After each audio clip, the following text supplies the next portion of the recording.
What's up, Tiger Gang? It's JT from the POKO Moonshine Family. We're back again with another episode of Chatting with Carnivores. Today we got Diane Elizabeth. How you doing, Diane?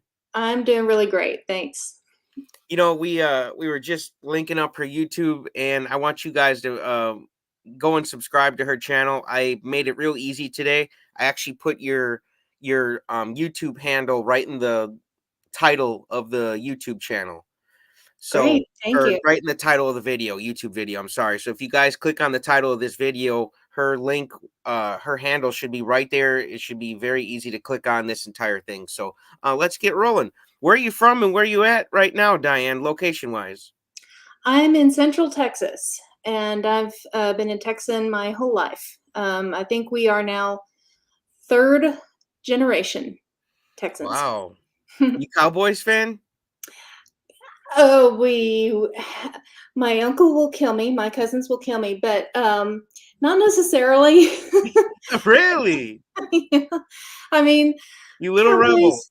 I mean, whenever I was a kid, absolutely. Yeah, and it was like every time they were on TV, we'd be at my grandparents' house and we'd be us kids would be out playing somewhere, and then my whole family, aunts, uncles, grandparents, everybody was in the den watching the game, and it was right before dinner, and we'd be watching the game almost religiously, and yeah, but it's I don't know. I never became a huge football fan. I can follow a game. I can sit and watch a game, but I'm not necessarily a fan. What's your favorite part about Texas? Favorite part? Yeah. I guess probably the fact that we have pretty much everything. We've got beaches, we've got deserts, we've got the hilly area where I am. Great hiking. It's so big, you can't help but there's a little bit for everybody. That's But awesome. I've never been to Texas yet. I'm up here in Wisconsin, so you're directly south. I'm directly north. We're like the North Star, the South Star. I have family in Wisconsin, in Oh yeah. Kenosha. Yeah. Yes, I've got my dad's side of the family. My dad's mom's side of the family is up there in Kenosha. Oh, Mhm. Kenosha. Okay, okay. Yep, that's south of me. Oh, We yeah. used to go to there used to be like a little dog racing track in Kenosha Oh, years and years ago. We used to go there, and that was fun. I spent a couple bucks on a hot dog and bet on a real dog. fun. Um, It's but fun. let's get into your story here. I first heard about you from Carrie, my buddy Carrie. You were just on his channel. He was talking about metabolic health and adding in the carnivore diet as an extra tool for Mhm. fighting cancer. What are your ideas before we get into your story? What are your ideas on um, adding the carnivore diet in? Would you suggest that to other people or might be fighting cancer? Absolutely would. And um I feel so awkward mentioning it to other people, but I have a coworker who has been battling breast cancer since January, and she has just now come back to work. And when she ran into me at work after coming back, um, we talked a bit, and I don't remember how the conversation got there, but I said, "Hey, listen, um, I think you really need to look into this." And I gave her everybody's YouTube channels. I gave her Dr. Chafee, yeah, Dr. Seafried, Dr. Kiltz, and I said, and go to Homestead How, and um, I highly encourage it.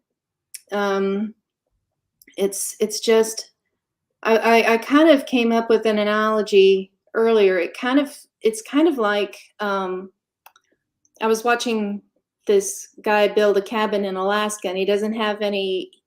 central heating or anything. He's building it himself, and he's got a little wood burning stove. And he says, "Well, it would work better if I, close the windows and shut the door, and maybe then the cabin will warm up." And I'm thinking, well, it's kind of like with taking medication on whenever you're battling cancer. The medication I'm on, it's kind of like that wood burning stove, and but I don't really think it's going to work as well unless I'm doing other things for my health, like the right kind of diet, which is keeping carbs away and Closing sugar that away. door and shutting the windows, right? Close the door, shut the windows. Don't let the That's heat out. so what's your story? Take us through your journey, Diane. Okay, well, it's a long one. So I think it was 2020. It was a great year anyway, right? And I remember it clearly. and I was um, I was making pies as a side hustle, um, and I was getting ready for the very last farmers market of the year, and I had my whole operation set up, and it was going. It was kind of crazy because it was Thursday, and I wanted to make everything fresh for Saturday morning.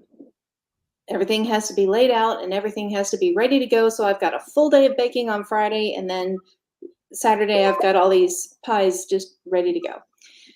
Um, so I'm elbow deep in pie dough, and my parents call, and they said, "Well, we've got some news that we need to share with you. Dad has cancer." Um, and so that took the wind right out of my sails. And I dropped everything. I stopped peeling apples, and I run into the other room so that my kids can't see me, freak out. And um, and my husband, he's standing right beside me. He's like, "What's going on?" And he follows me into the room, and I'm just crying. And um, so that got us started. And Dad, whenever he was battling it, it was hard, really hard on him. I seriously thought we were going to lose him. And um, things got scary whenever he had chemo hit him so hard, and he's never going back on it again. It hit him so hard. And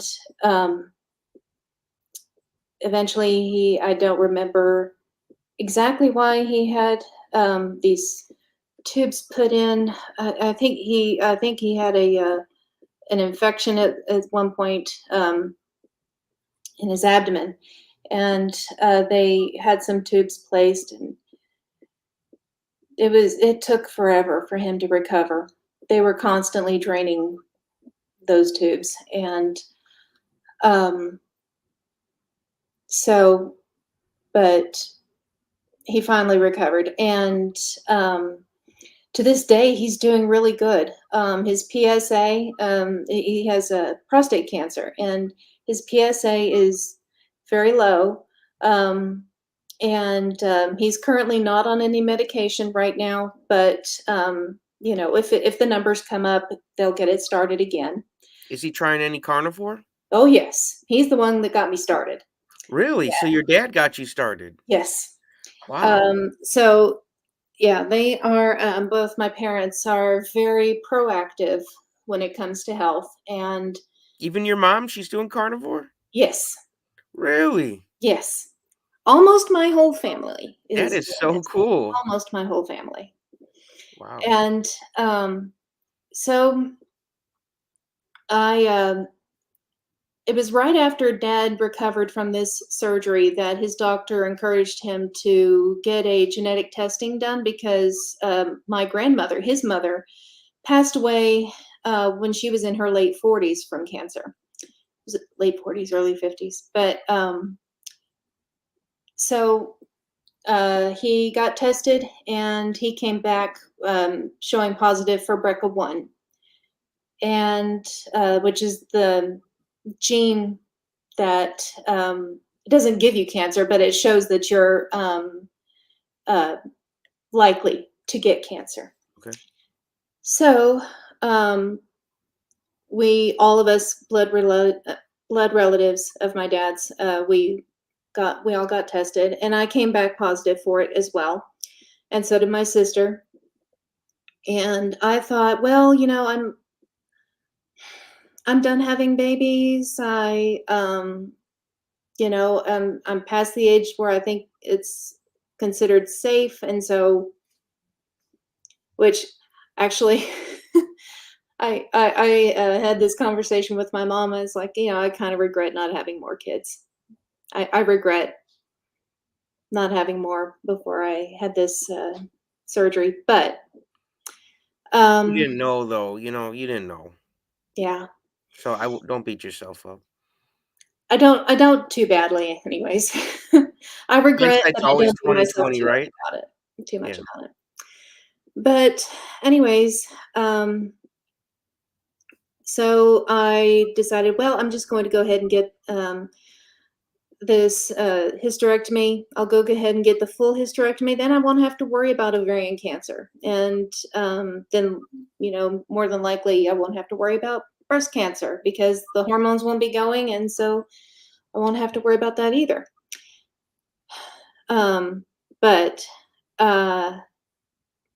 so I went ahead and got in touch with an OBGYN, and she gave me the all clear to go ahead and get the hysterectomy. So we went in, went under, and in the recovery room, I was feeling fine. I was in no pain. I was just drowsy. And my doctor walked in, and I was surprised because, you know, they don't check on you until much later. I was like, oh, well, that's sweet that she's coming in to check on me. And um, she wasn't there to check on me. She had to break the news to me that she found cancer whenever she went in and did the surgery. And I was stunned, and um, it. She was kind of speechless. She held my hand, and she just told me the news. She uh, wasn't long and drawn out about it. She just told me, I'm very, very sorry. This is what we found. And we went ahead and took your appendix. I called in another doctor. We took your appendix, and we took a couple of lymph nodes. And I said, okay, well, okay. And I was just kind of in shock because I didn't really feel it. I was like, okay, cancer. Okay, well, all right, because I knew that, cancer was a likelihood for me because my grandmother died of it whenever she was about my age. And I was like, okay, well, it wasn't a shock, but I was kind of in shock because, child, stop it. I'm sorry, my cat. um, and so later that evening, I was, because they wanted to keep me for observation for um, until the next day. And so um, they took me into my room. My husband and I ordered some dinner, and my husband's funny. It's not funny, but it's he's just Mr. Gotta fix it kind of guy. So as soon as he heard that there was cancer, he was on the computer. Okay, what can we do? What can we do? And um, he's not the emotional type that is like, needs to take a minute. He's like, okay, problem. Okay, now we need to find how do we fix this? So, um, he was next to me and he was doing his thing on the computer, and I wasn't really feeling anything, but all of a sudden I was sobbing. and and I looked at him and I said, I don't know why I'm crying. He said, well, I think I know why. I said, no, I really don't know why, but I think it was shock. I think it just finally came to the front. And so um, we scheduled another surgery. They were going to have that kind of take out all the little tumors that they could, and they were going to take out my omentum, which is a bit of tissue in the abdomen that is very good at hiding cancer cells, according to my doctor. And so they did that, and they tested all the extra tissue that they took out, and nothing else had any cancer cells in it, thank God. It was just the little bit, and she said it kind of looked like sand particles that were kind of spilled out from the ovaries. And so I was like, okay, well, that doesn't sound too bad. I've heard of like people talking about grapefruit size tumors that they have removed, and so this doesn't sound too bad.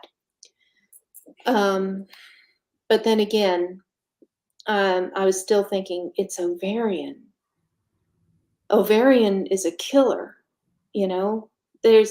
I made the mistake of looking up the survival rates of Mhm. people with ovarian cancer. That's a huge mistake. Don't ever do that. It'll suck the wind right out of your sails. Yeah, especially for the hard ones like pancreatic and ovarian and all that. Don't look that up, because that's not your story, Mhm, and it'll just sink you into a depression, mhm. and um, and that's not what you need. Yeah, I can't imagine. Yeah. So I got scared, and so I was thinking, okay, it's not bad, but it is ovarian. So now I'm scared. I'm really really scared, and um, I so we did the second surgery, and I was put on chemo, and I did chemo for, it was like once every 6 weeks, I believe. Once every 6 weeks for 6 rounds. And so I started in August and I ended the beginning of January. There was a little bit of a lag time because my white blood cell count had dropped so much from the chemo that the doctor needed to take me off of it for a while, build up my white blood cell count again to where it's more safe to take. Otherwise, I'd get sick at a drop of a hat, and it'd be hard to recover from. Excuse me. Sorry, my cat is just It's like Dr. Chafee's cat when we interviewed him, he was this cat really. was all over the place, so it's okay. And his cat has no hair on it, so Oh, it's really? funny It's to look like at. a Chinese crested. I don't know what it is, but it looks like a little Oh, a alien sphinx, cat. maybe? No, I'm thinking of dogs. That's Chinese crested, but I think it's a sphinx that has hairless. Anyhow, but so after all the chemo's done, and this is I didn't do anything different to um, my diet. Everything was as normal. I just didn't eat as many desserts because I knew that sugar.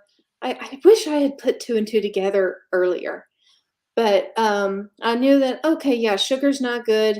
Cancer feeds on sugar. Okay, well, I won't eat as much sugar, but I just, let's see. It was this past February that because we were going on after chemo, we were doing every month, or yeah, it was every month or every 3 months that we were going back to check labs and see if my CA-125 marker is going up, because we had brought it down to 0, and now we need to make sure it doesn't go back up.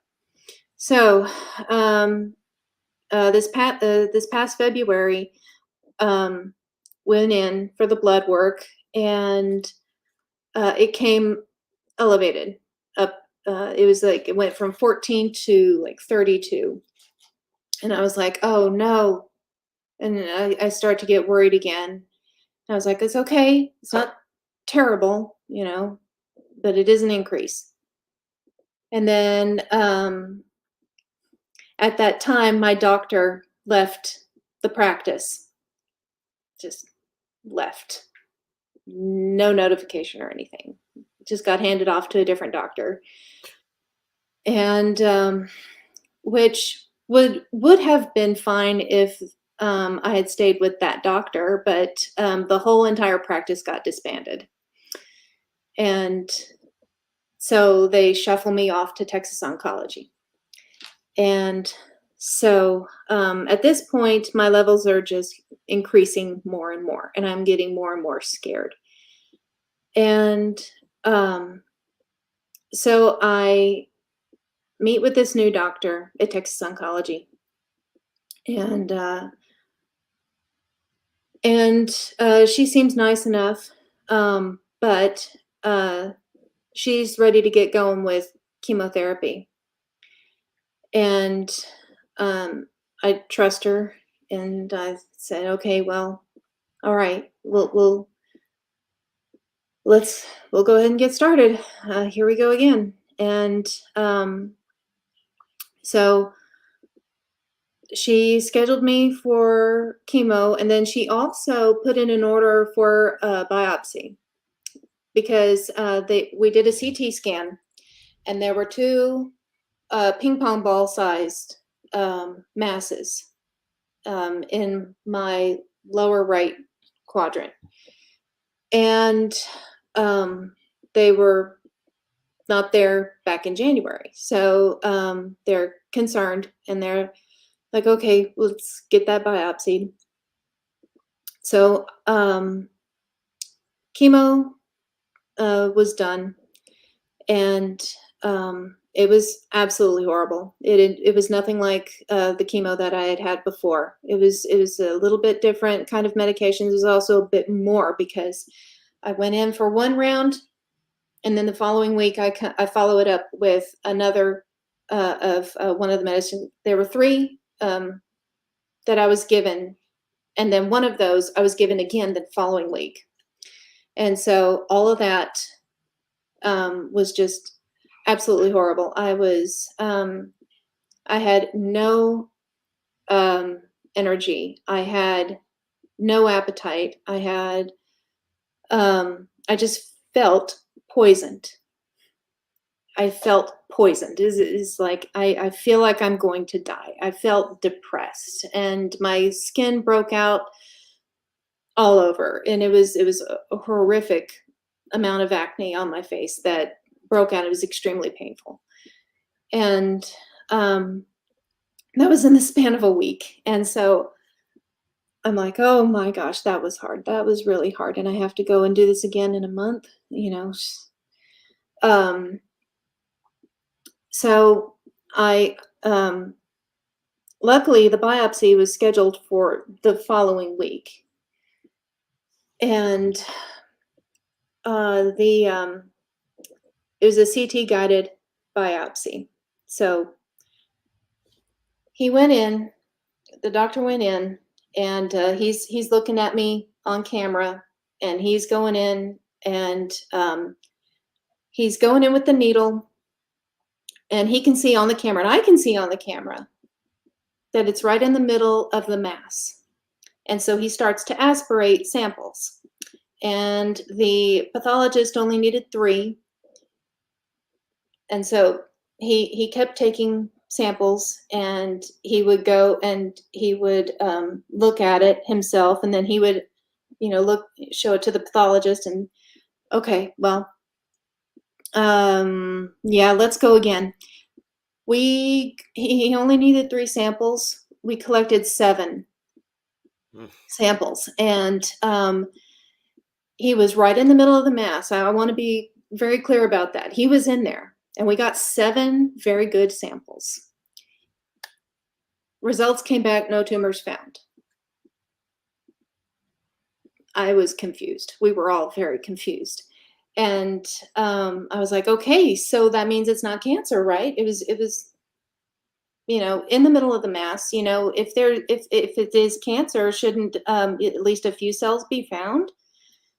I was very confused. And, so I talked to the doctor after we got that result, my new oncologist, and she said, "Yeah, yeah, so I guess it's inconclusive. Well, we're just gonna keep on with chemo."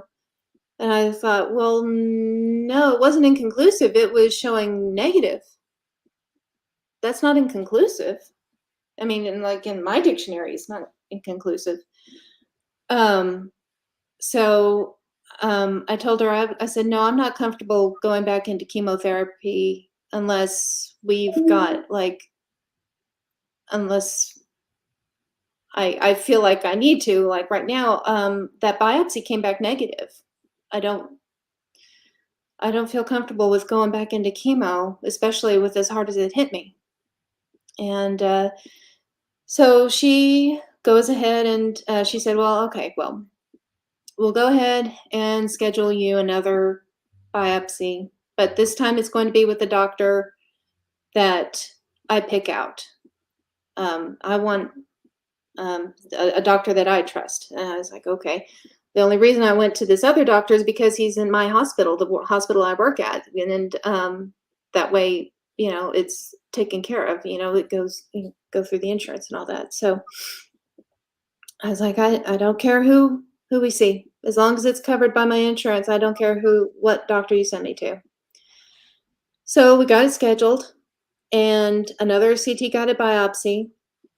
Again, she's right in the middle of the mass, and this time she's got the pathologist is sitting right next to her, and they aspirate 9 samples this time, and, um, it all comes back negative. And so I'm thinking, I got my miracle because I prayed hard. I prayed hard and all the time, and so were my parents, and I was thinking, I've got a miracle. That's but, it turns out that, there evidently were some cancer cells because the Signatera test was showing that I had cancer cells in my blood. It came out, my first level of getting the Signatera test was 4.0. Right now, it's at 0.05. So evidently, there were some cancer cells that were found, but in the biopsy, none were found. So, anyways, um, but I told her I said, I don't want to start chemo again. The first time, let me go back to the first time went through chemotherapy. I ended up getting a pulmonary embolism, a small one, a very small one, but I got a blood clot in my lungs.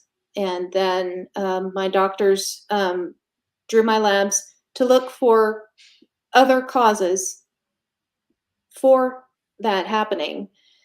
They couldn't find anything. It was from the chemotherapy. So, I'm telling my doctor, I said, my new doctor, I said, I got a pulmonary embolism the last time I was on chemo. And the round that you put me on just now, just that one, it it it nearly destroyed me. Um I am I don't want to put myself on that harsh of a chemo regimen because I already had a pulmonary embolism. What is this one going to do to me? Am I going to have a heart attack? If not now, like 50 year, 50. When I turn 50, am I going to, have this massive heart attack because I was on chemo a few years ago? Because it can happen. And she's like, okay, well, do you have a cardiologist? Do you want me to set you up with a cardiologist? I said, no, you're not listening to me. I don't, there's nothing wrong with me now. I'm saying, what if you give me all of this chemo and what if something else happens down the line? I just, and she wasn't really hearing me. And so I had heard great things about this other doctor and who helped cure a friend of my mom's. And so I said, okay, well, and he's also out of my hospital. Great, double great. And so I will go and speak with him. He's not a gynecological oncologist. He's the blood doctor, but I no longer have those parts anyway. He has there's no way of doing a surgery on me now anyway. So he's an oncologist. He's a great blood doctor. I'm just gonna try him out and talk with him, see what he says. And I'm so very glad that I did. And I talked with him, and he said, "Oh, okay. Well, I gave him my whole story, and he said, "All right. Well, the doctor that before um, they got disbanded, they were talking about putting you on a PARP inhibitor, and so maybe we should go ahead and try that, see how that works." I said, "Okay, it's not chemo. I'll try it. It's a pill. Okay." And so he got me started on that. And after a month, we already saw that it had brought me down. It brought me down. I don't remember exactly how much, but it's brought me down to almost nothing. And he's very happy with how things are looking. My CA-125 is good. You Um, just had test results today done, right? Yes, and actually not the Signatera or the CA-125. The blood results turned out all he wanted today was to check on my white blood cell count and my platelets. And everything is okay. They're a little on the low side, and so we're going to check again in 2 weeks to make sure that I can still uh, take the PARP inhibitor. I had to go off for a couple of weeks because they did go down a little too much for his liking. So he took me off of the medication for 2 weeks and checked my blood work again. And then now I'm back on again at a lower dosage. And so it's really good being on this dosage. It's my energy levels are not as depleted as they were. They weren't near as depleted as like whenever I was on chemotherapy. It was nothing like that. It's much more manageable. But now it's even more manageable because of the lower dosage. And and I also have to attribute it to the carnivore diet as well because everything is staying low. Even whenever I had to be off of the medication for 2 weeks, everything stayed low. Mm, So that's yeah, amazing. That's so yeah. amazing. And I can relate to your story a little bit because my sister developed ovarian cancer when she was 17. Oh So, my gosh, yep, so and early. yeah, she beat it though, and I think you got that shirt on for a reason. The Nike "Just Do It." Just That's do their saying, and it's like, hey, whatever I got to do to beat this thing, I'm just gonna do it. I'm just do it, get it. it Mhm. done. And so I can, that's why it was very special to me that you reached out back to me and wanted to come on because I wanted to support you. Not just because he had cancer, but my sister. It just had a personal thing to it. I was like, my Yeah. sister. So it is something that can be beat, Yes, and I it think, is. yeah, you're on your way. You're one of these superheroes. I'm telling you, you're just gonna. I feel like my coach would say that sometimes the worst things in life set us up for the best things in life that are ever going to happen to us. Exactly. It's funny that you say that because I was talking about that with my parents the other day. I said it's odd to think of how my cancer has made me a healthier person. You know, and like so I before cancers I was reading in an old journal, um, before I discovered I had cancer, I was around 240-ish. I'm 5'9", so I can carry my weight a little better than others because I'm tall, but still, 240 is just too much. And I am now so much healthier. It can't. If I didn't have cancer, then I wouldn't be as healthy as I am because I've made myself healthier uh, because of the carnivore diet. I've lost how much now? Right now I'm 184, so That's uh, great. uh, doing really well on that. I'm about 20 pounds away from my goal. And I was telling my mom, I said, before I had cancer, I remember thinking to myself, this is as good as I'm going to get because I have no energy to try to lose weight. Because trying to lose weight is hard. Yeah, especially when you don't have the energy. Mhm. And, you know, I've tried everything. I was on I don't know how many times I joined Weight Watchers, you know, and, I always would do tried something. I tried being vegan for a year. Which that had the opposite effect. I gained weight. Um, it was, just I was saying I didn't have the energy to try to lose weight. With the carnivore diet, there's no trying involved. I just eat the right things, and I can eat as much as I need to. And If how are I'm you hungry. feeling on this diet? I'm sorry? How are you feeling these days on this diet? Great. Great. I am a very,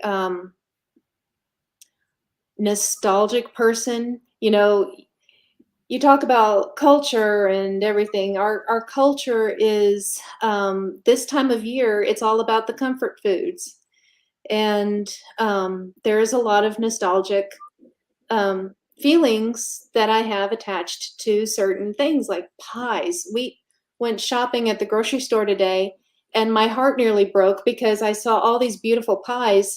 And I'm a pie maker, or I was. And so I was thinking, man, well, there that goes, and For the better though, right? for the better, I give up pies and I get to live longer. I get to see my kids grow up. That's not that bad a trade off. No, I would kick those pies so far down the road, man. I would punt them, Yeah. put them in a rocket, blast them to Mars. Like I don't ever want to see them again. If that's the trade off, send it off. It's a trade off I'm willing to do. How many And times a day are you eating, Diane? how many? Is that what you said? Yeah. How many times? Hmm. It depends. Today I didn't have anything for breakfast, but I had some brisket at lunch, and at dinner we're having steak. Hmm. And and it depends. You know how being carnivore, your appetite is reduced, and there was one night last week. I made a beautiful steak for dinner, sat down, ate 3 bites, and said, "Okay, I guess I'll have the rest for lunch tomorrow." Just wasn't that I was very full, and 'cause I think I had chicken wings for lunch. You got to And try Rick's Heart Attack Chicken. heart attack chicken. Yep, you take I'm beef tallow and you take like any chicken legs or chicken thighs with just the skin on it, and Uh-huh. you throw it in boiling, really hot beef tallow, and you've deep fried in there. Sounds great. And you just wait till the chicken starts to float to the top, and it's gotta look super crispy too while it floats. If it starts floating right away, you gotta wait a little bit. Wait till it looks really crispy, take it out, and ooh, it So is it so needs to good. be submerged, right? Yep, yep, you buy it, just go to your local butcher shop and buy a couple jugs of, beef tallow, Hello. Okay. and that fat too, that'll get into the skin, and, a little extra fat in your diet. Just throwing it out there if you're into chicken, you gotta try Rick's I love Heart Attack chicken. chicken. Yeah, I love chicken. I love fried chicken, and if I can have, crispy fried chicken without the breading, then great. I'm Yep, all for that. I look for pieces with a lot of skin on it. Oh, yes.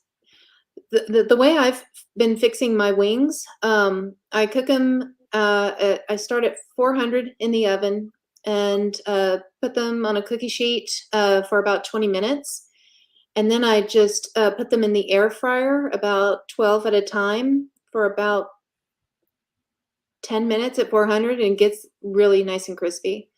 What And else are you eating on your carnivore diet? oh, what else?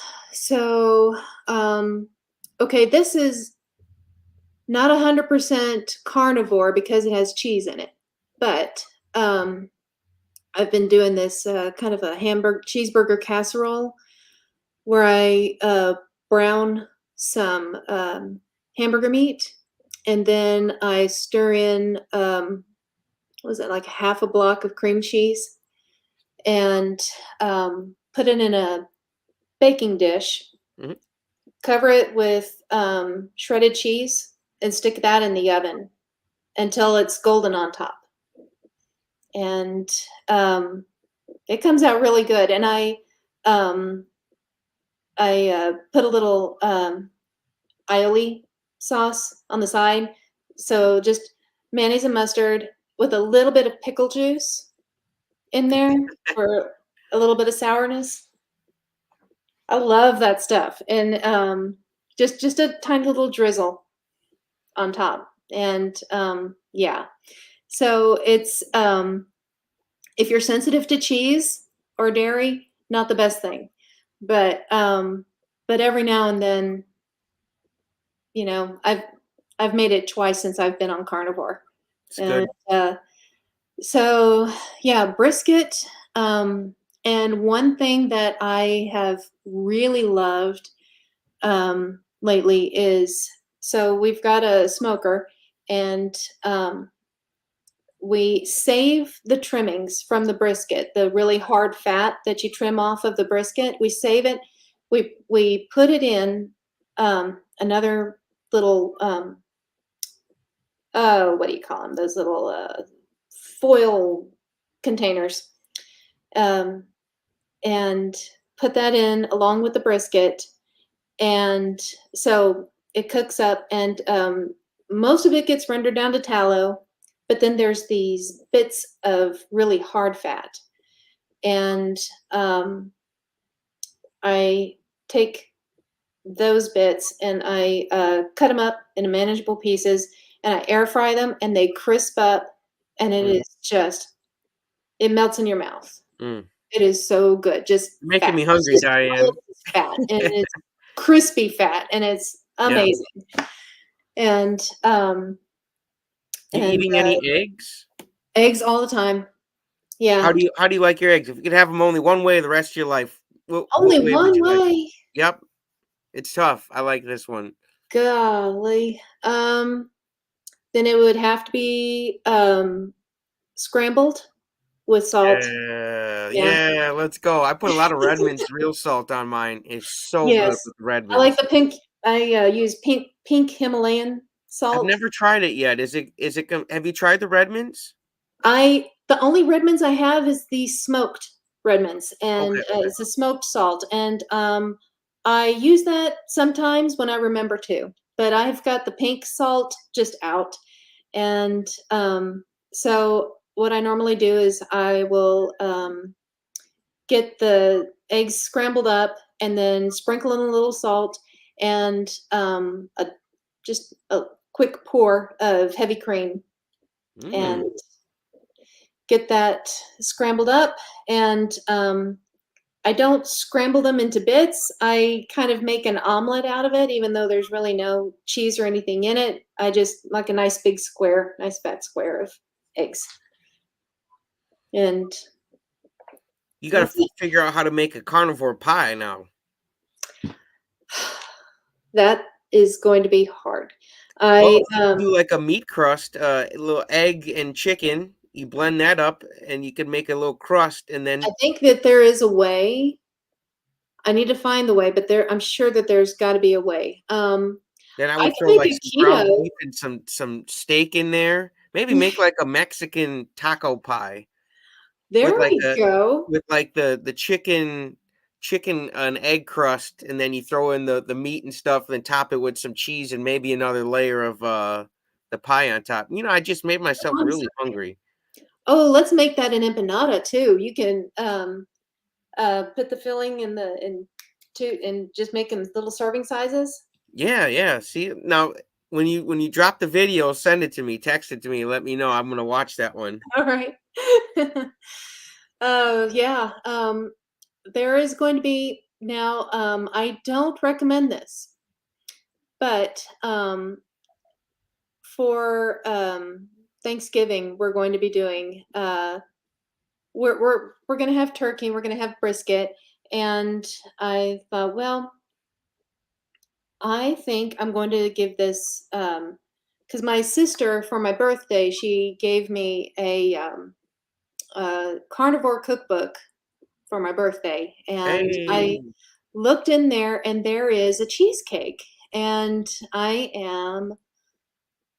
we have cheesecake every year at Thanksgiving. It's always been a thing, why and not try the carnivore version? there is, yeah, and so I wouldn't call it carnivore though. I would call it keto. It is keto friendly. It is Carnivore dirty. if you are not if you are 100% carnivore, if you're Carrie Mann, this isn't going to be for you. But um, Gary's a special guy. He really is. We love him. we do, We call him Care Bear. We love him. yeah, He cares a lot. absolutely. But he, I told you earlier, I'm nostalgia driven, and so I thought, okay, if there is a possible way that I can have a cheesecake at Thanksgiving, I'm going to try it. So I tried this recipe, and I thought, well, the only thing different about this recipe is that there is no crust, and I'm like, okay, well, it's a possibility that you can have cheesecake without a crust. It's possible, but what can I do? As far as a crust goes, what can I do? Because I'm sure that there's like a keto version, and I made one up, and so I took some almond flour and butter and an egg white, Hmm. and I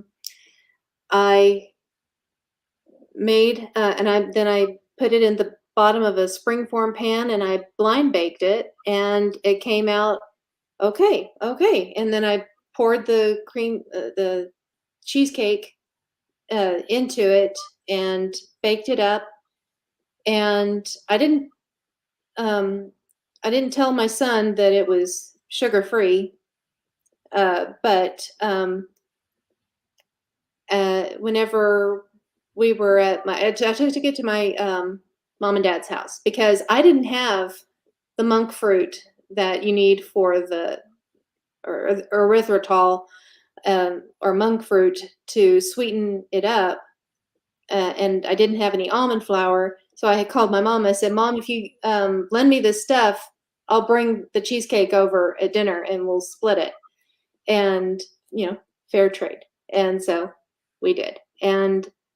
Um, and it was so good. It was so very good, and I loved that crust. And my son gave it 10 out of 10. He said, "It's a You 10 have out to of make 10." a video on that and share us the recipe with us. I will. I will, Is because this actually I do need Bill's to make it Bacon again. Burgers? Those are Bill Knott's burgers. I I thought those tried. looked familiar. Yes. Oh, Yes. yeah, yep, Bill Knott's Bacon Wrap Burgers. Mhm. Love it. I I did that on the smoker, and I wanted to see how well it would do on the smoker, and it turned out really good. Um, I oh yeah, here you are. What you yeah, putting on there? the pink Himalayan sea salt, or Okay, okay, that's the pink not sea salt. salt, but the pink Himalayan salt, and um, just I didn't do a very liberal amount because I figured it would be salty enough with the bacon, but it actually could have used more salt. Ooh, there's your smoker that you were There's the talking about. Traeger. Yep. Man, those look good, Diane. Yeah. Making me I'm getting real hungry now. You Yeah, guys, if it you're made not the neighborhood subscribed to her smell really channel, you're good. missing out. I do Yeah. have I do have her YouTube handle in the title of this YouTube video. So if you guys click on this YouTube video, go to the title of this video, and her handle should be there, and you should be able to click on it very easy. And if you guys could go and subscribe to Diane's channel, that would be awesome. And if you do, I'll be better about it because the last few weeks I regret to say that I haven't posted anything. I haven't really been getting a lot of engagement, so I was like, oh, that's okay. I'll Hey, um, your short looked like it got a lot of engagement. that one did, yes, it did. I think that's because I had Bill Knott's name on it. Hey, that's okay. I 'Cause he I always learned that whenever something works on YouTube, you double down on it. Do another video, do another Bill's Bacon. That's how you get your momentum, and use the same title, but yeah. just different. Make it different burgers. Mhm. Well, But and there's I nothing wrong with there's no rules against using the same title with different content. It yeah. happens all the time on here. Well, I'll do it, and I'll do a cheesecake because I have to do one for Thanksgiving. I going to my brother-in-law's place for Thanksgiving next week, and so my husband's making a brisket to take over, and I'm gonna make the cheesecake again. Only this time, I bought some uh, 100% cocoa, and I'm going to make a sugar-free chocolate drizzle on the top, and crush up some sugar-free peppermint candies and sprinkle that on top. So Yo, like a chocolate peppermint cheesecake. yo, And it's good to help get these carnivore recipes out there because this is going to be a tough time of the year for a lot of people. They literally, you could exactly, lose like your whole progress in these last 2 months that you've made all year. As far as like losing weight or releasing weight, exactly. I like to say instead of losing it, because if I lose it, I'm going to look for it again. See, yeah, and I'm the same way. There's never been a holiday that I've been able to get through without um, caving in somewhere. And this one I won't. But I'm going to allow myself some keto versions of things like the cheesecake. It's a keto cheesecake. I'm not going to say it's carnivore. I'm not even going to pretend. It's a keto version. So Do you use I don't know, what is that? allulose. Almonds for sweetener? I don't. I've heard of it, but the sweetener that I bought today at the store is erythritol, and um, uh, or monk fruit. Interesting. Monk fruit. Monk fruit, yeah. Monk fruit is a no calorie sweetener that's plant derived and has no calories but sweetens like sugar. And I've heard that monk fruit can be kind of expensive though. Now that what were you making, like a casserole or some carnivore casserole? They said what was that top crust like? You said you sprinkled cheese on top, or what Yeah, was that yeah. again? That's all it was. It was so I cooked the ground beef down in the uh, cast iron skillet first, and um, fat is good, but what fat was there, I drained off because I didn't want it to get too runny. and then I added a um, and of course season with salt first before before it gets away from you. And then I added a half a block of cream cheese, and then got that nice and melty. Added it to a baking dish, and the only thing that I had on top was shredded cheese. And then Mm. put that in the oven until the top got nice and golden. And then I drizzled it with the aioli sauce, which was just mustard, mayonnaise, and a little bit of pickle juice. And that was it. You can season it to, if you need to add anything extra like onion powder or garlic powder, it's up to you. There are some people out there that are okay with seasonings being on the carnivore diet. I keep it minimal. I sometimes will add in some garlic to my scrambled eggs or something like that, but not all the time, not every day. If you guys could put a cue in front of your questions for Diane, that would be awesome. It helps me see them because I got to go through some of these here.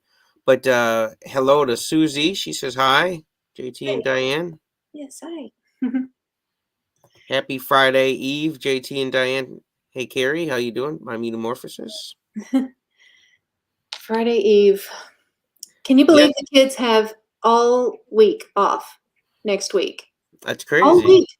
I don't know if it was the same way in Wisconsin, but here in Texas, whenever I was a kid, we didn't get the whole week off. We got off of They wouldn't course. even give us off if we had 4 feet of snow out here. I'm telling you. They're like, nope, yep, you're going. My kids have off all week next week. I just like, how's How that did fair? you how did you meet up with Dr. Thomas? The that was through Carrie Homestead Howe, and I that was the only time I had ever um, been on a video with him. He probably hadn't heard of me before then, and I had barely heard of him before then. Um, Whenever I started um, carnivore, there were very few videos that I watched because I figured, okay, I got this. I know what it's about now. I don't need to delve too deep into it.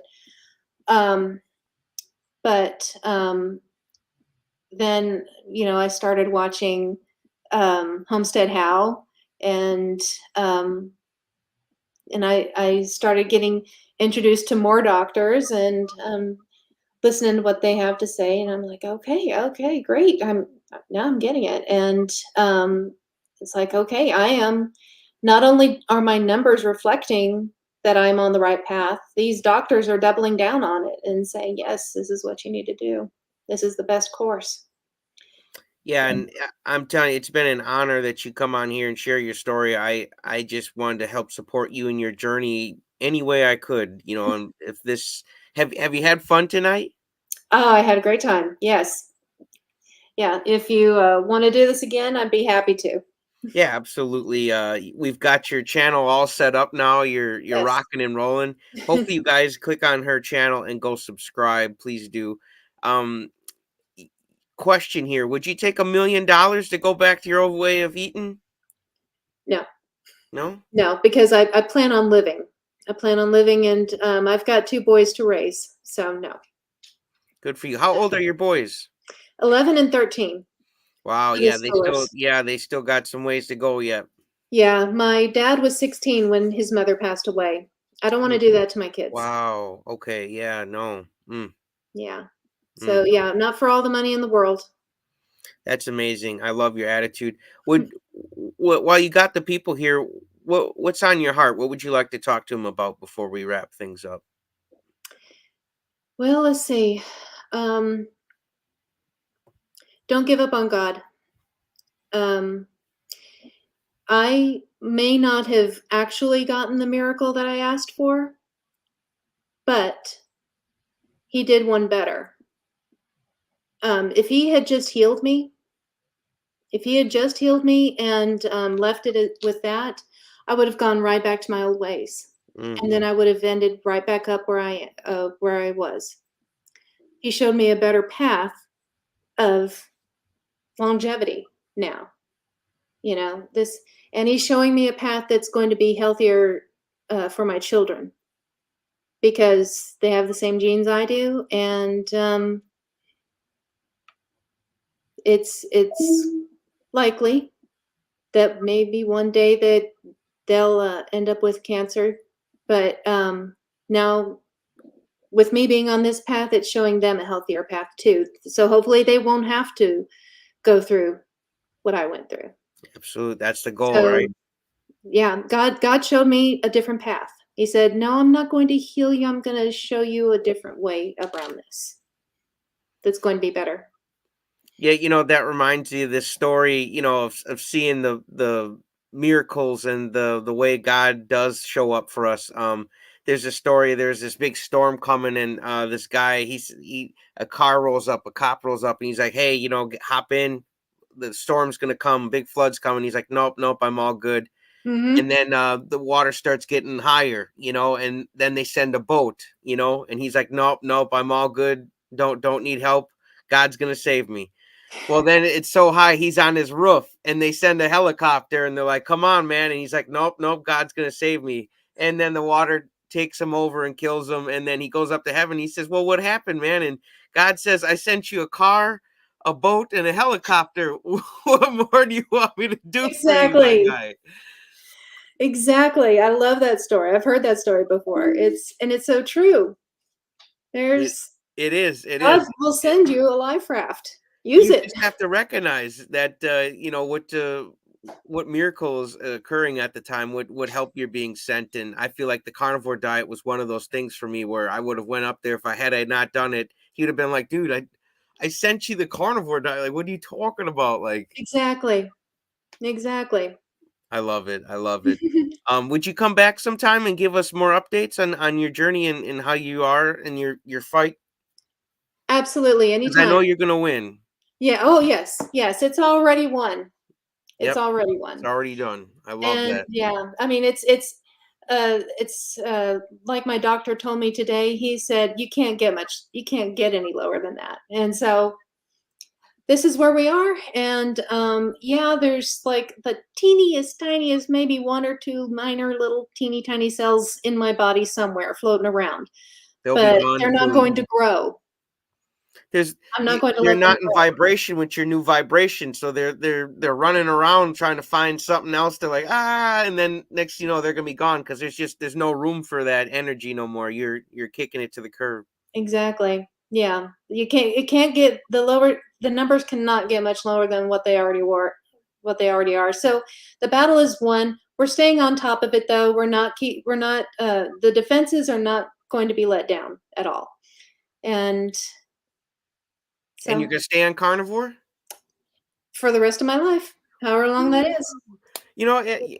If you're feeling good and getting the results you want, why not just keep winning? Why go Yeah. back to losing, right? Let's just keep on winning. I'm proud of you, Diane. I Thank really am. you. And I'm just, like I had a personal thing with this, with my sister having ovarian cancer. So this was special to me. And thank you for opening up and sharing your journey with us because people like you're gonna help somebody, you're gonna save a life. And it's amazing that I have um, any part of that happening. So giving you the platform to share your story, anytime you want, you come on here. Okay.